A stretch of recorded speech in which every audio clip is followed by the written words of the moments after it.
Welcome to study 24।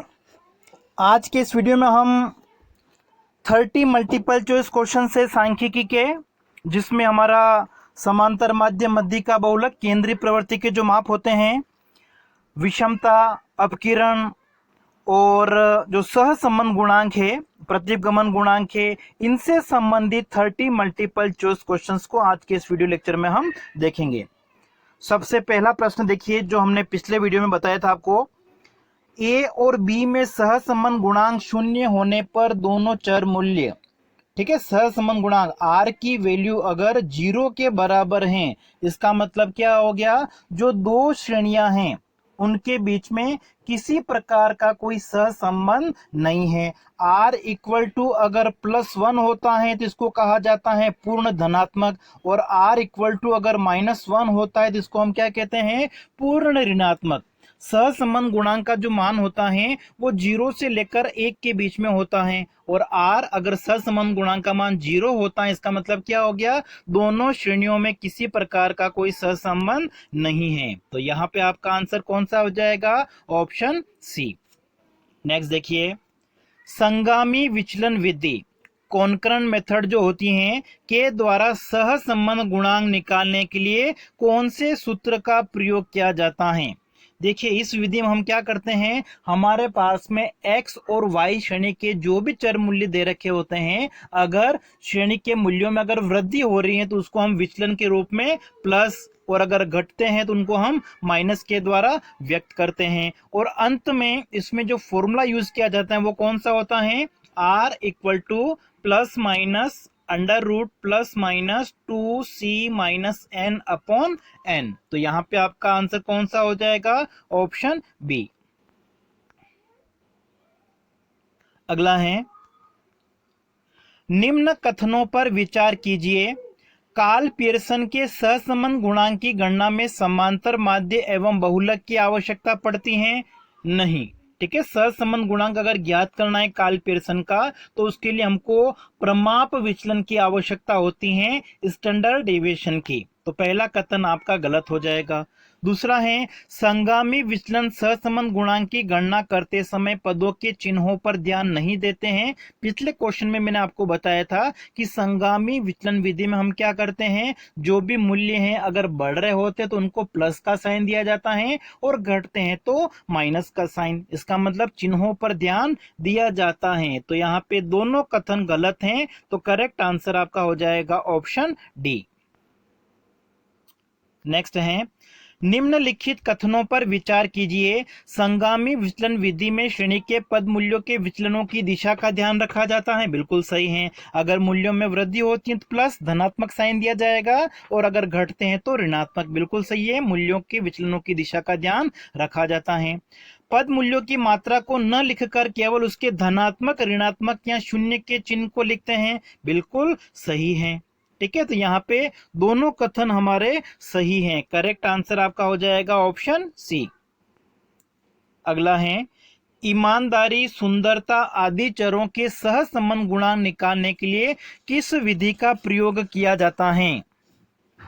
ईमानदारी, सुंदरता एक तरह से क्या होते हैं, क्वालिटेटिव, जो गुणात्मक तथ्य होते हैं, इनको क्या कहा जाता है, गुणात्मक तथ्य, गुण को दर्शाते हैं। और गुणात्मक तथ्यों में सहसंबंध गुणांक ज्ञात करने के लिए जो रैंक डिफरेंस मेथड होती है स्पीयरमैन की क्रमांतर या कोटि अंतर विधि का प्रयोग करेंगे। ऑप्शन हमारा ए।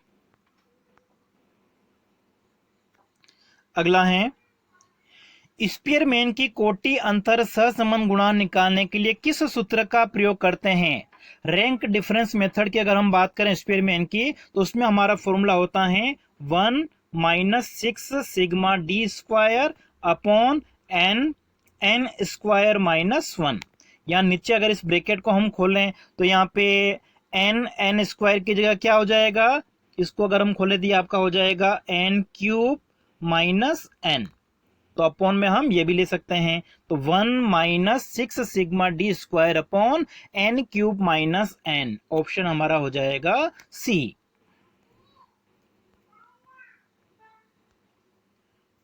अगला प्रश्न देखिए, संभाव्य विभ्रम और प्रमाप विभ्रम का संबंध है। ठीक है, संभाव्य विभ्रम हम कहते हैं प्रोबेबल एरर और प्रमाप विभ्रम को कहा जाता है स्टैंडर्ड एरर। तो इन दोनों के बीच में क्या संबंध होता है? तो आपको फॉर्मूला याद रखना है कि जो प्रोबेबल एरर होता है, संभाव्य विभ्रम, उसका फॉर्मूला क्या होता है? 2/3। ठीक है, किसका 2/3 होता है? ये स्टैंडर्ड एरर का। तो आपका जो आंसर है वो कौन सा सही हो जाएगा इसमें? Option C. ठीक है, संभाव्य विभ्रम जो है वो प्रमाप विभ्रम का 2/3 भाग होता है। अगला देखिए, कौन सा व्यक्ति सूचकांक के क्षेत्र से संबंधित है? इंडेक्स नंबर की अगर हम बात करें जिसमें बाउले का जो फॉर्मूला है उसका यूज किया जाता है, मार्शल ने फॉर्मूला दिया है उसका यूज किया जाता है, फिशर का फॉर्मूला भी है। ठीक है, फिशर का जो आइडियल इंडेक्स है, आदर्श सूचकांक कहा जाता है, लेकिन फिशर कौन सा है? Irving Fisher. ठीक है, तो यहाँ पे आपका जो करेक्ट आंसर है वो 134। 134 कौन से ऑप्शन में है? ऑप्शन हमारा डी। अगला देखिए, सूचकांक बनाते समय किस बात पर विचार नहीं किया जाता है? ठीक है, सूचकांक के लिए क्या किया जाता है? सूचकांक किस उद्देश्य के लिए बनाया जा रहा है इसका ध्यान रखा जाता है। सूचकांक बनाने के लिए एक बेस ईयर, आधार का चुनाव लिया जाता है। फिर वस्तु कितनी शामिल की जाएगी, किन किन वस्तुओं को शामिल किया जाएगा, उनकी कीमत क्या होगी, उनको देखा जाता है। सूचकांक की अपस्फीति, जो डिफ्लेशन है, उसको ध्यान में नहीं रखा जाता है। करेक्ट आंसर इसमें ऑप्शन ए। अगला है, माना P01, P02 तथा P03 स्थिर आधार सूचकांक है। ठीक है, जिसमें 0 क्या दर्शाता है? आधार वर्ष को दर्शाता है, और 1, 2, 3 ये किसको दर्शाते हैं? वर्तमान वर्ष को। और P01, P12, P23 ये एक तरह से क्या है? श्रृंखला आधार सूचकांक है। तो इनके बीच में अगर हम सही संबंध देखें तो आपका हो जाएगा ये P03 जो है वो किसके बराबर होगा? P01, P12, P23 ये होना चाहिए। ठीक है, उसको एक बार देख लीजिएगा। अगला है, यदि लेस्पेर सूचकांक 121 तथा फिशर का सूचकांक 132 हो तो पाशे का सूचकांक क्या होगा? तो देखिए, फिशर का जो सूचकांक होता है वो लेस्पेर और पाशे का जो सूचकांक है उसका वर्गमूल होता है। ठीक है, फिशर का सूचकांक क्या होता है? लेस्पेर इंटू पाशे का वर्गमूल, अंडर रूट निकाल लिया हमने, क्या आ जाएगा हमारे पास में? फिशर का सूचकांक आ जाएगा। इस फॉर्मूले में अगर हम वैल्यू रखें तो देखिए फिशर का सूचकांक कितना है? 132 इक्वल टू ये आपका हो जाएगा 121 लेस्पेर का सूचकांक इंटू पाशे का, अंडर रूट निकाल लेंगे हम इसका। अब देखिए, अंडर रूट अगर हटाएंगे तो इसके लिए क्या करना पड़ेगा? 132 का स्क्वायर हो जाएगा। 132 का स्क्वायर करोगे मतलब 132 इंटू 132, ये आपका हो जाएगा 17424 इक्वल टू, इधर हमारे पास में क्या बचेगा? 121 इंटू पी। अब देखिए, पाशे का सूचकांक हमको ज्ञात करना है, पी ज्ञात करना है, तो ये 121 इधर आके क्या होगा? डिवाइड में हो जाएगा 121। ठीक है, 17424 में अगर हम 121 का डिवाइड करेंगे तो ये आपका आ जाएगा 144। अगला है, निम्न कथनों पर विचार कीजिए। सूचकांक 100% परिणाम देने में सफल हो जाते हैं? नहीं। ठीक है, सूचकांक के द्वारा हम एक तरह से क्या करते हैं? औसत उनमें प्रवृत्ति क्या है उसका हम अनुमान लगा सकते हैं, वो एक तरह से ट्रेंड होते हैं। ठीक है, 100% हम नहीं कह सकते हैं, तो पहला ऑप्शन तो हमारा यहाँ पे गलत होगा। अगला दूसरा, फिशर का सूत्र तत्व उत्क्रमिता परीक्षण पर खरा नहीं उतरता है। ठीक है, फिशर का जो फॉर्मूला है वो फैक्टर रिवर्सल टेस्ट को सेटिस्फाई नहीं करता है, ये भी गलत है, क्योंकि फिशर का जो फॉर्मूला है वो फैक्टर और टाइम रिवर्सल टेस्ट दोनों को सेटिस्फाई करता है। तो यहाँ पे हमारे दोनों कथन गलत हैं, ऑप्शन हमारा हो जाएगा डी।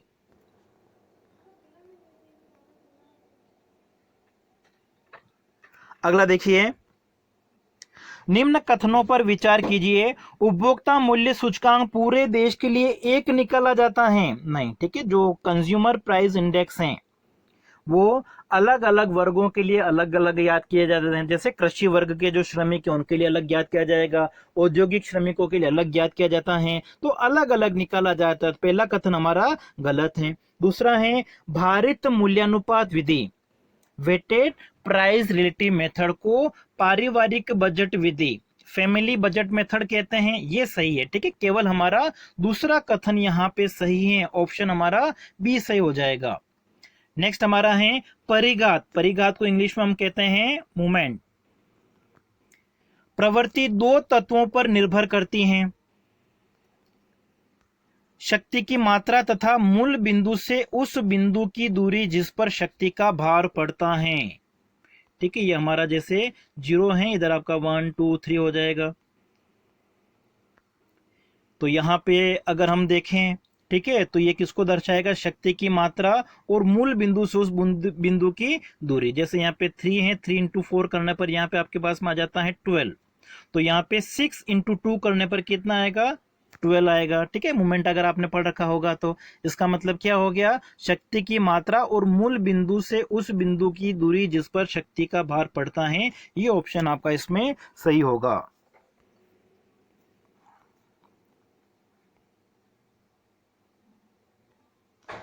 अगला देखिए, परिघात के विषमता गुणांक को दर्शाया जाता है। ठीक है, परिघात को हम क्या कहते हैं, मोमेंट। विषमता गुणांक कोफिशिएंट ऑफ स्क्यूनेस को अगर हम निकालें इससे तो कैसे निकाल सकते हैं, लैम्बडा 1 इक्वल टू, इसको हम बीटा 1 के द्वारा भी प्रदर्शित कर सकते हैं, अंडर रूट बीटा 1। ये तो देखिए ये आपका स्टैंडर्ड डेविएशन यहाँ पे क्यूब है, तो देखिए ये भी हमारा सही लग रहा है, μ3 अपॉन स्टैंडर्ड डेविएशन का क्यूब। ये एक तरह से क्या है, विषमता गुणांक का फॉर्मूला है परिघात से अगर निकाले हम तो। और μ4 अपॉन μ2 का स्क्वायर करें, देखो इससे भी आ जाएगा। ए और बी दोनों ऑप्शन हमारे सही होंगे, तो करेक्ट आंसर आपका कौन सा हो जाएगा, ऑप्शन सी।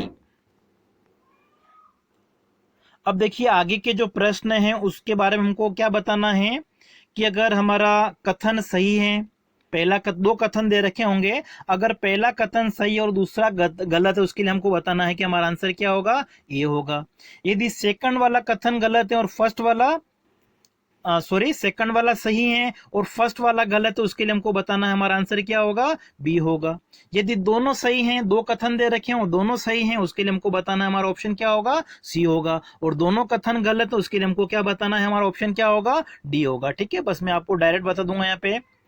सबसे पहले देखिए 76 प्रकीर्ण आरेख। ठीक है, प्रकीर्ण आरेख को हम इंग्लिश में क्या कहते हैं, स्कैटर डायग्राम में विभिन्न बिंदु जितने एक दूसरे के निकट होंगे सह संबंध की मात्रा उतनी ही अधिक होगी। तो देखिए पहला कथन सही है, क्योंकि देखिए जब हम स्कैटर डायग्राम बनाते हैं, बिंदु अगर ऐसे बिखरे होते हैं तो इसमें सहसंबंध नहीं होता है। लेकिन अगर बिंदु ऐसे पास पास में आ गए, जैसे इस तरीके से बहुत सारे बिंदु हैं लेकिन एक ऊपर की ओर बढ़ने की प्रवृत्ति को दर्शा रहे हैं, तो इसको हम क्या कहते हैं, धनात्मक सहसंबंध कहते हैं। इसका मतलब जो बिंदु एक दूसरे के जितने ज्यादा निकट होंगे सहसंबंध की मात्रा उतनी ही अधिक होगी। अगर ये सारे बिंदु एक ही रेखा पर आ जाएंगे तो यहाँ पे पूर्ण धनात्मक संबंध हो जाएगा। अगर ये रेखा नीचे की ओर गिरती होती है तो पूर्ण ऋणात्मक संबंध होगा। तो पहला स्टेटमेंट हमारा यहाँ पे सही है। दूसरा देखिए, कोटि सहसंबंध गुणांक गुणात्मक चरों के मध्य समरेखीय सहसंबंध को मापता है। ठीक है, जो रैंक डिफरेंस मेथड का हम यूज करते हैं वो क्वालिटेटिव जो वेरिएबल्स होते हैं गुणात्मक चर, उन्हीं के लिए प्रयोग किया जाता है। तो यहाँ पे दोनों कथन हमारे सही हैं, तो ऑप्शन आपका कौन सा हो जाएगा, सी। अगला देखिए परिक्षेपण। ठीक है, परिक्षेपण को हम क्या कहते हैं, अपकिरण भी कह सकते हैं। डिस्पर्जन कि निरपेक्ष माप को प्रतिशत के रूप में व्यक्त किया जाता नहीं। ठीक है, निरपेक्ष माप को नहीं, प्रतिशत के रूप में हम किसको व्यक्त करेंगे, जो सापेक्ष माप होता है उसको। तो यहाँ पे पहला कथन आपका गलत है। दूसरा देखिए, लोरेंज वक्र सांख्यिकी श्रृंखला की विचरणशीलता को मापता है। ठीक है, लोरेंज वक्र जो होता है वो एक तरह से बिंदु रेखी विधि होती है अपकिरण को मापने की, और उसमें विचरणशीलता जो वेरिएबिलिटी होती है उसको हम मापते हैं। तो यहाँ पे केवल आपका दूसरा कथन सही है। अगला देखिए, पहला कथन है, यदि किसी श्रेणी के सभी पद मूल्य समान है। ठीक है, सभी पद मूल्य समान का मतलब जैसे कि x के मान आपके कितने हैं, 10 10 10, सभी जैसे समान है, तो गुणोत्तर माध्य, समांतर माध्य, हरात्मक माध्य, ज्योमेट्रिक मीन, अरिथमेटिक मीन और हार्मोनिक मीन तीनों बराबर होते हैं, बिल्कुल सही है। दूसरा है, यदि दोनों प्रतिगमन रेखाएं रेखा चित्र पर बाएं ओर से नीचे की कोने दाईं और ऊपर के कोने की ओर बढ़ती हुई हो तो सहसंबंध गुणांक ऋणात्मक होगा। ठीक है, इस तरीके से अगर हमारी प्रतिगमन रेखाएं बनती हैं, दोनों रेखाएं एक दूसरे के ऊपर आ रही हैं, तो ये एक तरह से किसको बताएगा, धनात्मक सहसंबंध को दर्शाएगा। तो यहाँ पे केवल पहला कथन सही है, दूसरा कथन हमारा यहाँ पे गलत है।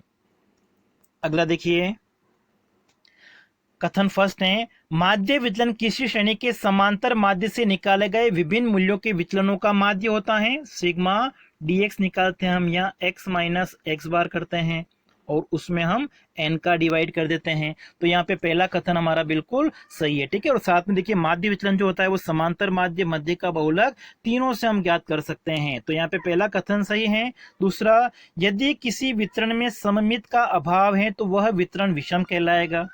ठीक है, विषम स्क्यूनेस कहलाएगा, बिल्कुल सही है। ठीक है, विषमता क्या होती है, जिसमें समांतर माध्य, मध्य का और बहुलक का मूल्य समान नहीं है। ठीक है, असमान है उसको हम क्या कहते हैं, असममित कह सकते हैं, या सममितता का अभाव कह सकते हैं। तो यहां पे हमारे दोनों कथन सही हैं। फिर देखिए नेक्स्ट, यदि फर्स्ट कथन है, यदि सहसंबंध गुणांक संभाव्य विभ्रम से कम हो तो यह कह सकते हैं कि दोनों श्रेणियों में सहसंबंध की उपस्थिति है।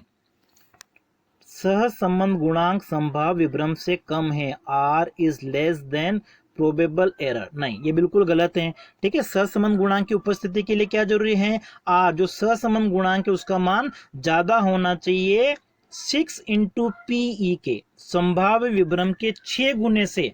अगर सहसंबंध गुणांक का मान ज्यादा है तो हम कहेंगे कि वो सहसंबंध की उपस्थिति है। तो पहला कथन हमारा यहाँ पे गलत हो गया। दूसरा, लोरेंज वक्र समान वितरण रेखा से जितना दूर होगा अपकिरण में असमानता उतनी ही अधिक होती है। ठीक है, बिल्कुल सही है। लोरेंज वक्र के मतलब जो समान वितरण रेखा होती हैं, लोरेंज वक्र जितना इसके पास में बनेगा, ठीक है, उसमें एक तरह से क्या होता है, अपकिरण की मात्रा कम होती है। जैसे हमने एक और वक्र बनाया, ये बी वक्र बनाया, ये बहुत दूर बना दिया, मतलब बी में एक तरह से क्या है, अपकिरण की मात्रा ज्यादा है, ए में एक तरह से क्या है, कम है। अब देखिए अगले जो प्रश्न है उसमें भी हमारा ऑप्शन दे रखा है 81 से लेकर 89 कि अगर दोनों सही हैं, ठीक, कारण और कथन दे रखा है, दोनों सही हैं और सही व्याख्या है, तो उसके लिए हमको क्या बताना है, ए ऑप्शन। फिर दोनों कथन सही हैं लेकिन जो कारण हमको दे रखा है वो अगर सही व्याख्या नहीं करता तो हमको बताना है बी। अगर कथन सही है, ए सही है और आर गलत है तो हमको ऑप्शन क्या देना है, सी। और ए गलत है, कथन गलत दे रखा हो लेकिन कारण अगर सही है तो उसके लिए हमको क्या ऑप्शन देना है, डी। ठीक है, अब देखिए 81 जो हमारा है, समांतर माध्य को कभी कभी अंक गणितीय माध्य भी कहा जाता है जब किसी एक समूह के आंकड़े से प्राप्त अंकों को जोड़कर समूह की संख्या में विभाजित करते हैं। माना कि जो आंकड़े हमारे पास में वो क्या हैं, x हैं, उनको हमने जोड़ लिया, क्या कहा उसको हमने, सिग्मा x कहा, और उसमें अगर हम संख्याओं का भाग दे देंगे तो हमारे पास में क्या आ जाएगा, समांतर माध्य आ जाएगा। तो पहला कथन जो हमारा है वो बिल्कुल सही है।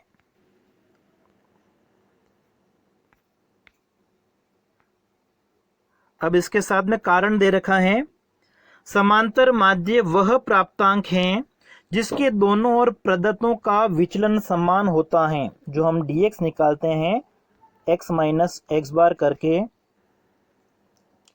दोनों ओर समान होगा, और समांतर माध्य को प्रदत्तों के योग में समूह की संख्या में भाग देने से ज्ञात किया जाता है। तो यहाँ पे देखिए कारण भी हमारा सही है लेकिन व्याख्या जो है वो सही नहीं है, जो हमारा कथन था उसकी व्याख्या नहीं करता है। तो यहाँ पे आपका आंसर कौन सा हो जाएगा, ऑप्शन बी, ए और आर, कथन और कारण दोनों सही हैं लेकिन कारण जो है वो कथन की सही व्याख्या नहीं करता है।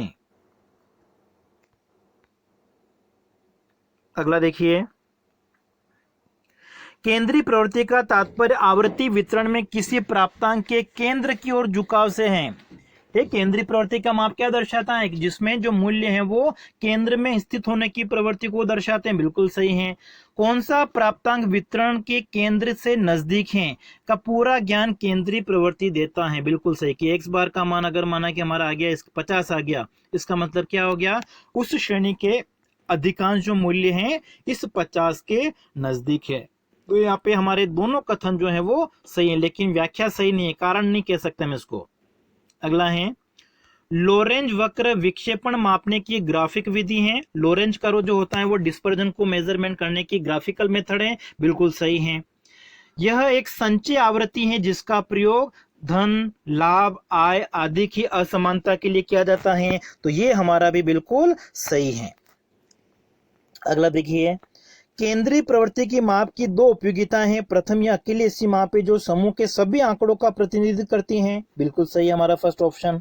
और फिर मध्य मान सर्वाधिक शुद्ध मान है। ठीक है, ये थोड़ा सा कंफ्यूजन वाला है। मिड वैल्यू और इसकी गणना में समय अधिक लगता है। मध्य मान की अपेक्षा मध्यांक कम शुद्ध मान है। तो यहाँ पे मिड वैल्यू के बारे में पूछा हुआ है, ये थोड़ा अलग है, उसको हम छोड़ देते हैं। अगला देखिए, यदि μ3 का मान ऋणात्मक हो तो विषमता भी ऋणात्मक होगी। बिल्कुल सही है। ठीक है, विषमता गुणांक के लिए हम क्या करते हैं? μ3 में डिवाइड करते हैं। तो μ3 का मान अगर ऊपर आएगा और ये वैल्यू अगर माइनस में आ जाती है, जैसे कि आपका माइनस के कुछ भी संख्या ले ली, माना कि माइनस के 50 हैं। अब माइनस के 50 में हम किसी भी संख्या का डिवाइड करेंगे, ठीक है, जो धनात्मक है उससे क्या होगा? हमारा माइनस में वैल्यू आएगी। इसका मतलब μ3 का मान ऋणात्मक हो तो विषमता भी क्या होगी? ऋणात्मक होगी। बिल्कुल हमारा सही है। फिर दूसरा है, यदि समांतर माध्य भूयिष्ठक से बड़ा हो तो विषमता धनात्मक होगी।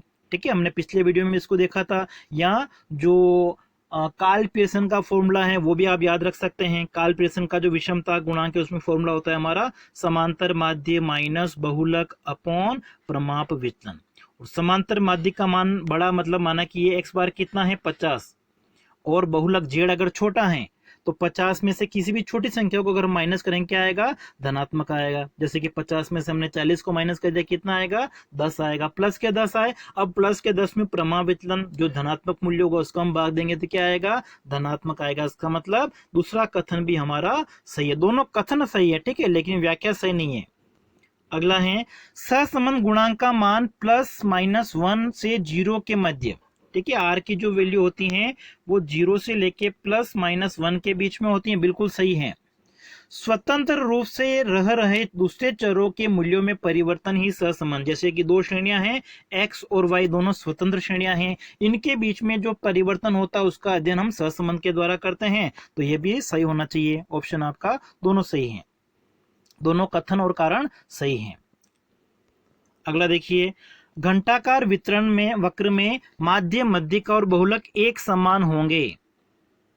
ठीक है, अगर हमारा जो वक्र है वो इस तरीके से बनता है जिसमें समांतर, माध्य, मध्यिका, बहुलक बराबर होते हैं। बिल्कुल हमारा सही कथन है पहला।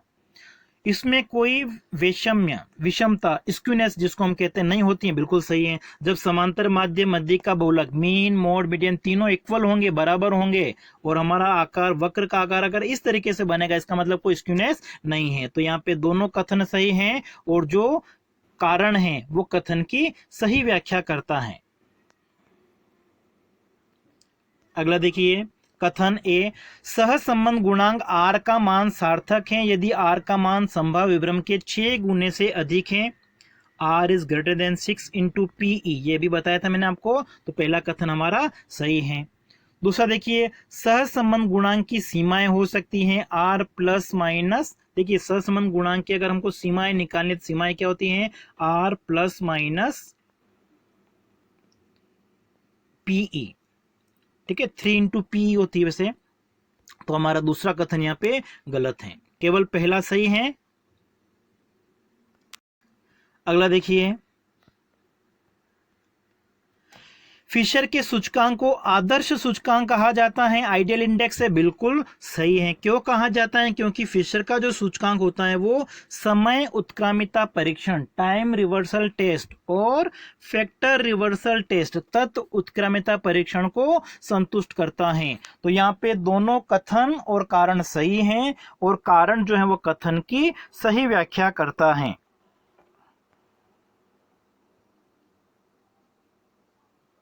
अब देखिए आज का जो हमारा अंतिम प्रश्न है, सुमेलित कीजिए। माध्य विचलन, मीन डेविएशन जो होता है उसका फॉर्मूला कौन सा होता है आपका? मीन डेविएशन में हम चिन्हों का ध्यान नहीं रखते हैं, उसके लिए दो खड़ी रेखाएं खींच देते हैं और फिर उसके जोड़ में हम क्या करते हैं, n का डिवाइड कर देते हैं। तो माध्य विचलन का फॉर्मूला आपका हो जाएगा ये, सबसे पहले क्या आ जाएगा आपका 3। फिर प्रसरण, वेरिएंस जो होता है उसमें 1/n sigma x minus x bar का होल स्क्वायर अगर आप करोगे और अंडर रूट लगा दोगे तो क्या आ जाएगा? प्रमाव विचलन, और अंडर रूट हटा दोगे क्या आ जाएगा? प्रसरण आ जाएगा। तो प्रसरण में आपका आ जाएगा दूसरा नंबर वाला आ जाएगा, ठीक है, ये वाला सही है बिल्कुल। विचरण गुणांक, कोफिशिएंट ऑफ वेरिएशन के लिए प्रमाव विचलन में माध्य का डिवाइड करके हम यहाँ पे इंटू 100 भी करते हैं, ठीक है, यहाँ पे 100 लिखा हुआ नहीं है तो आपका आ जाएगा फिर 1।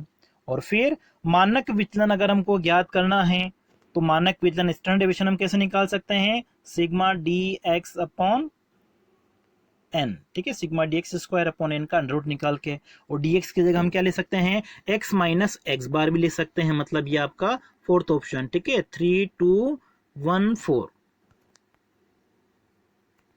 3214 ऑप्शन आपका कौन सा हो जाएगा? सी ऑप्शन हो जाएगा। तो आज की क्लास में इतना ही। नेक्स्ट क्लास में हम और मल्टीपल चॉइस क्वेश्चंस को सोल्व करने का प्रयास करेंगे।